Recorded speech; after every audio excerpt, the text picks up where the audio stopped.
নমস্কার বন্ধুরা, রসবাসে বাঙালিতে আপনাদের স্বাগত। আমি আজ বানাবো পনির কালি মিক্স।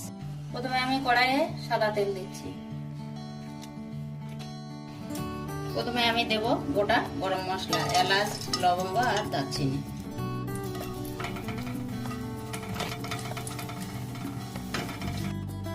প্রথমে আমি দেব কুচানো রসুনটা।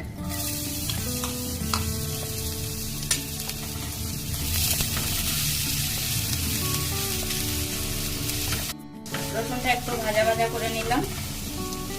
এবার দেব কুচানো পেঁয়াজ। আমি এখানে বড় সাইজের একটা পেঁয়াজ কুচি করে নিয়েছি।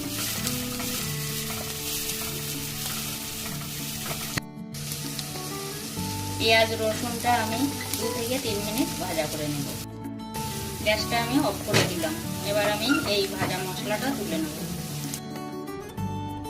পেঁয়াজ রসুন আর কাজু বাদামটা আমি একসঙ্গে পেস্ট করে নেব। মশলাটা আমি মিহি পেস্ট করে নিলাম। এবার প্যানে আমি 1 চামচ ঘি দেব।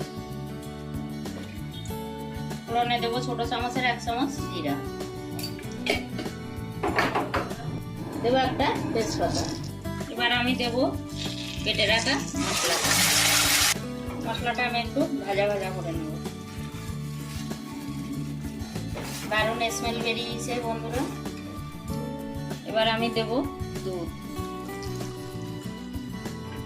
দুধের সাথে মশলাটা আমি খুব ভালোভাবে মিশিয়ে নিলাম। এবার আমি দিয়ে দেব 1 চামচ টক দই।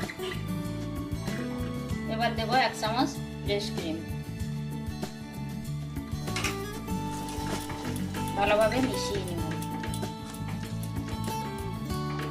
এবার দেব আমি গরম মশলা গুঁড়ো। এবার দেব আমি পনিরের টুকরোগুলো।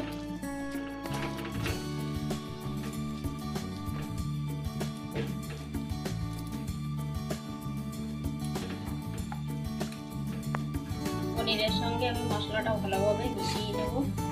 এবার দেব আমি স্বাদ মতো নুন।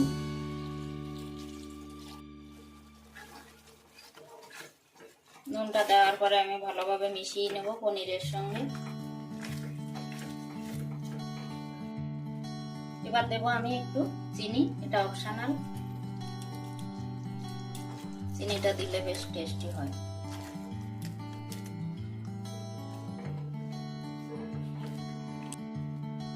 আপনারা চাইলে এরকম গ্রেভিও রাখতে পারেন, না চাইলে এর থেকে আরেকটু গ্রেভি কমিয়ে নিতে পারেন।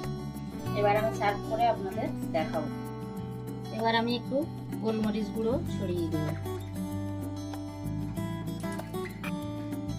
এবার আমি দেব একটু ফ্রেশ ক্রিম।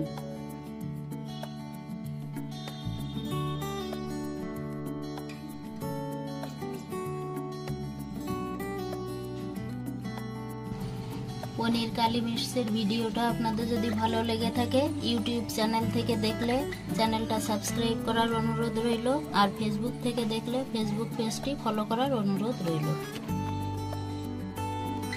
পনিরের এই রেসিপিটা পরাটা, লুচি, রুটি সব কিছুর সঙ্গে খেতে কিন্তু দুর্দান্ত লাগে।